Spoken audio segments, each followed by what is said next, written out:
how does the plug make money? Okay, can we talk like we're both very servant people. Like we love to help the people. We love to help people grow and things like that. But we ain't trying to be starving artists in this place.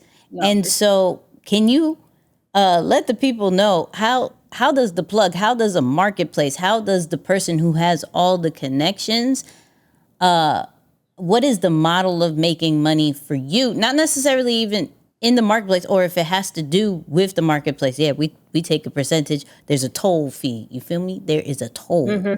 Like, talk to us about that. Within the marketplace, I guess there's like a marketplace model that we subscribe to, essentially, where as people come into the marketplace and make purchases, we of course take a percentage of that. So that's really one of the main ways we're making money, as well as within the marketplace, brands also pay to be on the marketplace. So there's a monthly subscription. We have two separate subscriptions. The first one's $14.99, which really allows the brands to get their own personalized store and really begin to sell in our marketplace, get access to, affiliates, unlimited amount of affiliates, as well as, matches to influencers. Like that's like the huge thing that brands are joining forefront for, is the access to influencers and those partnerships. So that's the first one. And the second subscription model is really the same thing. However, brands are able to get access to monthly influencer matches. And so that's really key, because brands are looking for user-generated content. They're looking for, a better route, a cheaper route to really begin to work with influencers, because influencer marketing is expensive. It's a, heavy price point, especially in the beginning when you have to pay thousands of dollars for a post and send them your product. And, a lot of brands can't afford to do that, especially if they don't know that there is going to be an ROI. So that's really what makes Forefront special, is really just allowing them to have access to influencers, but for affiliate partnerships. And so that's really a great way for brands and influencers, especially who are kind of just getting started, those emerging brands who wanting to grow and get that visibility, but don't have thousands of dollars just to throw out for influencer marketing. And then for influencers, especially those emerging ones, but it's a great way for them to continue to just grow and monetize off of their audience by sharing products. So that's really how we make money, is through the marketplace model, just like the subscriptions and as well as sales commissions. Quick follow up on that.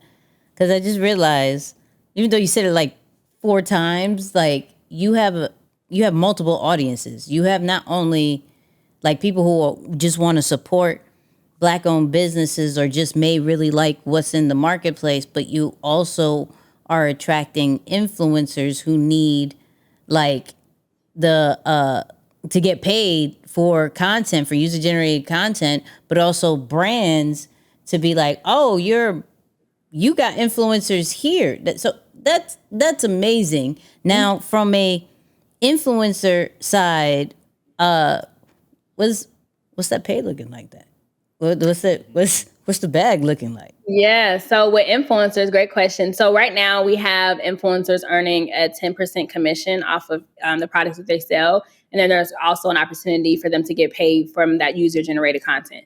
So when we match a brand with an influencer, they're able to, of course, get that partnership, and the influencers are creating content, but the brands don't necessarily have rights to that. So the brands are able to pay to have access to that UGC, so they can run it for ads, put it on their website or their Instagram pages, however they want to use it. So the brands are also able to pay that, and the influencers are able to negotiate that price, give them their prices, and get paid through that.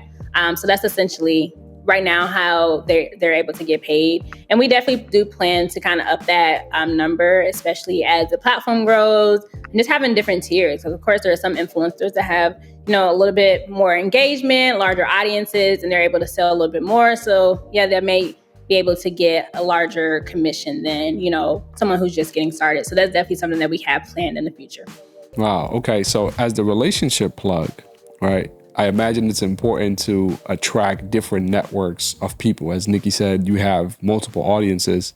What are some relationship tips you could shed or share with the people for how to do that, right? And this is why we wanted to really expand on both your personal brand and your business brand to help stimulate the growth there. Building relationships, I think it's just very clear to understand the value that you can bring. So I think a lot of times people are looking to expand their networks and their relationships because of what that person can do for them.